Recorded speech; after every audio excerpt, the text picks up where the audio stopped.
కంటి అద్దాల నుండి శాశ్వత విముక్తి పొందండి. లాసిక్ సర్జరీ 14,000 మాత్రమే. వివరాలకు సంప్రదించండి.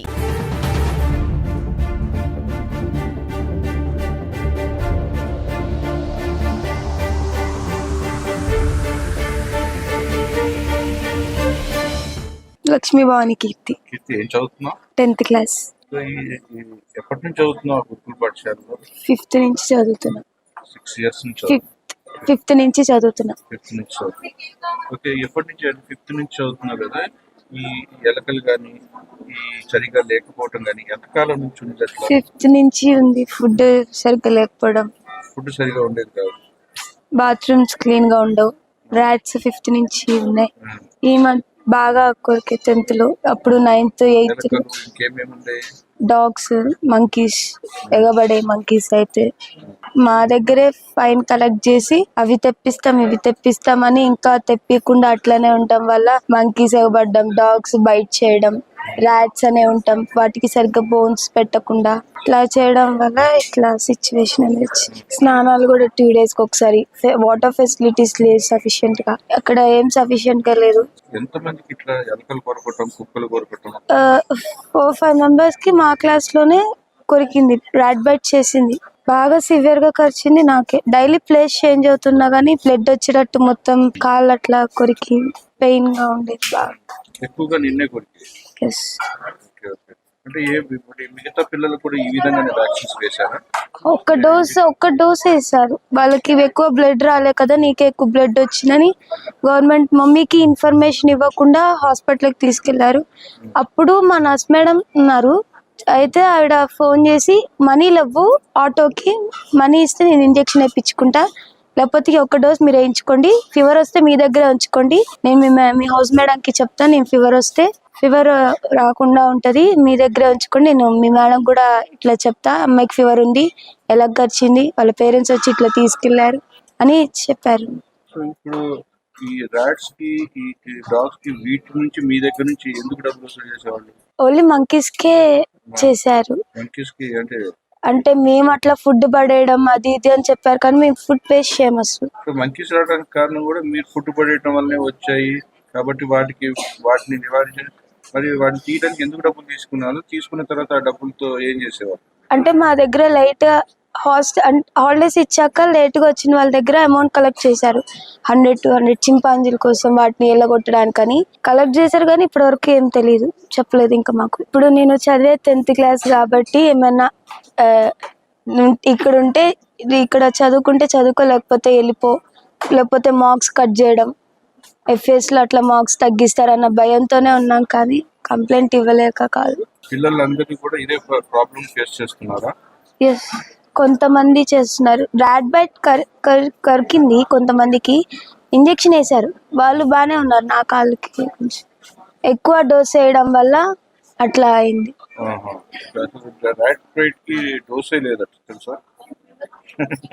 తెలియదు, నా నర్స్ మేడం చెప్పలేదు.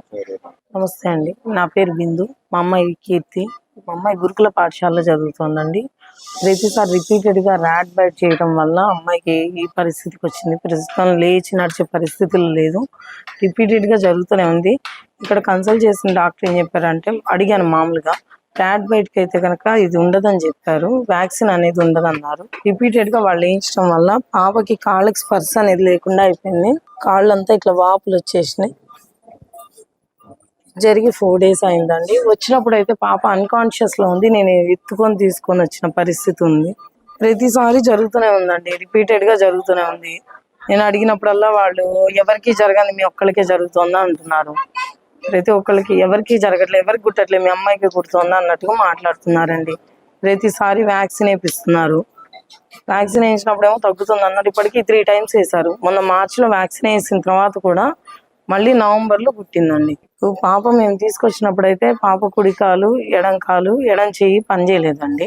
డాక్టర్ ఏం చెప్పారంటే, ఈ రోజు నైట్ గడిస్తే గానీ ఏం చెప్పలేము, అది హార్ట్ దాకా వెళ్ళింది, పల్స్ బాగా పెరిగింది, హార్ట్ బీట్ కూడా పెరిగిందని చెప్పారండి. 3-4 times జరిగిందండి. ప్రతిసారి 5 doses వీక్లీ వన్స్ చొప్పున ఇస్తున్నారు. ఒకసారి వాళ్ళే ఇచ్చారు, ఒక్కొక్కసారి ఇన్ఫార్మ్ చేస్తున్నారు, ఒక్కొక్కసారి ఇన్ఫార్మ్ చేయట్లేదు. ఇన్ఫార్మ్ చేసినా కానీ వాళ్ళే తీసుకెళ్లి ఇస్తున్నారండి. ఆ ర్యాట్ వ్యాక్సిన్ వేయించడం వల్లే ఈ రోజు అమ్మాయి కాళ్ళ నరాలు అనేది పక్షవాతం ప్యారలైజ్ లేదండి, అదే చెప్పారు. నాకు తెలీదు, మరి వాళ్ళు ఎలా వేయించారో కూడా తెలియదండి. 3 times జరిగింది, 3 times వేయించారు. చెప్పిందండి వీళ్ళ క్లాస్ లో 4-5 ఇట్లా జరిగింది, వాళ్ళకు కూడా వ్యాక్సిన్ వేయించారండి. కాకపోతే అందరికన్నా ఎక్కువ మా పాపకి బాగా సివియర్ గా అయిందనమాట. మొత్తం కాలు అడుగున మందం అంతా మాంసం అంతా కొరికేసి పొద్దున్నే లేచేసరికి తనకి బ్లడ్ ఉండేంత ఇదిగా సివియర్ గా జరిగింది. నమస్తే అండి, నా పేరు కృష్ణవేణి, ఏపీ అండ్ తెలంగాణకి కోఆర్డినేటర్. ఈ పాప వచ్చేసరికి కీర్తి అండి, తన గురుకుల పాఠశాలలో చదువుతుంది. దానవయ్యగూడెం రఘునాథపాలెంలో గురుకుల పాఠశాలలో చదువుతుందండి, ప్రీసియల్లో. అయితే ఈ కీర్తి అనే పాపకి ఒక 10 సార్లు ఎలకలు కొరకడం జరిగిందండి. కింద పాదం వరకు మొత్తం తినేసింది. అలా తింటూనే ఉంది. స్కూల్ టీచర్లు తల్లిదండ్రులు చెప్పకుండా పేరెంట్కి వాళ్ళు కొన్ని వ్యాక్సిన్స్ వేసేసారు. ఆ తర్వాత మళ్ళీ వాళ్ళ మదర్కి ఇంటిమేట్ చేశారు, మళ్ళీ ర్యాట్ బైట్ జరిగిందని. మళ్ళీ వ్యాక్సిన్ వేశారు. మళ్ళీ మొన్న మార్చిలో కూడా వేశారు. అలా వేయంగా మొన్న నవంబర్ మళ్ళీ కరిచిందండి, వ్యాక్సిన్ వేయలేదు. ఈసారి అలా వేయకూడదమ్మా ఆడపిల్లకి అన్నిసార్లు అని చెప్పేసి అన్నాక తను ఆగింది, వాళ్ళ స్నేహితురాలు చెప్తే. దాని తర్వాత విత్-ఇన్ 1 week or 10 days లో తనకి స్కూల్ నుంచి ఒక కాల్ వచ్చింది వాళ్ళ పేరెంట్కి. ఏమనంటే మీ పాప పూర్తిగా నడవట్లేదు, నడవలేని స్థితిలో ఉంది, వచ్చి మీరు తీసుకెళ్ళండి అనేసి. తీసుకెళ్ళండి అంటే కాళ్ళని వాచిపోయి గ్రీన్ కలర్లోకి వచ్చేసి పేషెంట్ని డాక్టర్ గారు తీసుకెళ్తే ఇక్కడ మమతాకి రెఫర్ చేశారండి. ఇగోండి పాప కాళ్ళు ఈ రేంజ్లో కొరికేసింది, 2 కాళ్ళు కూడా ఇదే స్థితి. ఇగోండి ఇలా. ఇది ఈ పాప కంటే అలా స్కూల్లో ప్రతి పాపకి అలాగే జరుగుతుంది, ఈ పాపకు కొంచెం ఎక్కువ జరుగుతుంది. ఆ పేరెంట్స్ ఎవరైనా అడగడానికి వెళ్తే మీకు ఇష్టమైతే ఉంచండి, కష్టమైతే టీసీ తీసుకోండి వెళ్ళిపోండి అని. ఈమె 10th వచ్చింది కాబట్టి పేరెంట్ కూడా భయపడింది. ఇక్కడ హాస్పిటల్ జాయిన్ చేస్తారు. మమతాలో జాయిన్ చేసేసరికి డాక్టర్ గారు ఏం చెప్పారంటే చాలా సివియర్ కండిషన్ ఉంది, నరాలకి సంబంధించి పక్షవాతం వచ్చింది, ఈ 2 కాళ్ళు ఒక చెయ్యి ఎడం చెయ్యి మొత్తం కొలాప్స్ అమ్మా. నెక్స్ట్ హార్ట్కి జాయిన్ అయితే కనుక అది వస్తే పాప బతకడం కష్టం అన్నారు. midnight 3 గంటలకి పాప హార్ట్ బీట్ పెరిగింది. తర్వాత వెంటిలేటర్ తీసుకెళ్లే సమయానికి డాక్టర్ గారు మంచి ట్రీట్మెంట్ ఇవ్వటం జరిగింది మమతా హాస్పిటల్లో, వారి కృతజ్ఞతలు. అయితే ఇలాగా ఏ పేషెంట్కి ఏ పాపకి కూడా జరగకూడదండి. గురుకులంలో ఎక్కడా కూడా శుభ్రత కానీ వాటర్ కానీ ఈ ఎలకలకి సంబంధించి కానీ సంరక్షణ కానీ ఎట్లాంటిది అందులో లేదు.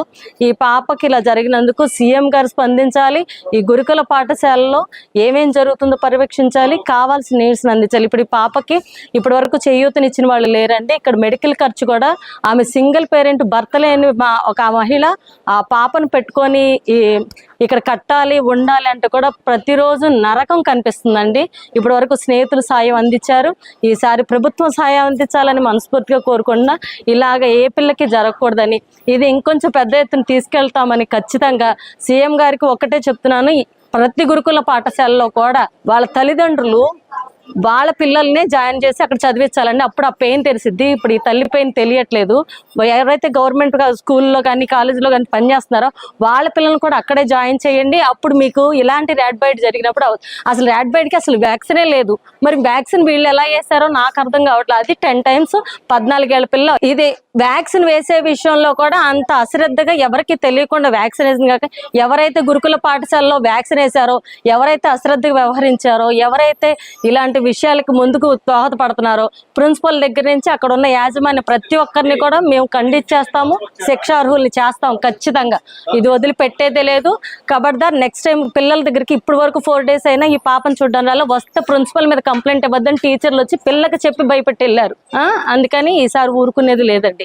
ఖచ్చితంగా ఇప్పుడు వస్తున్నాం మీ దగ్గరికే, కాసుకోండి.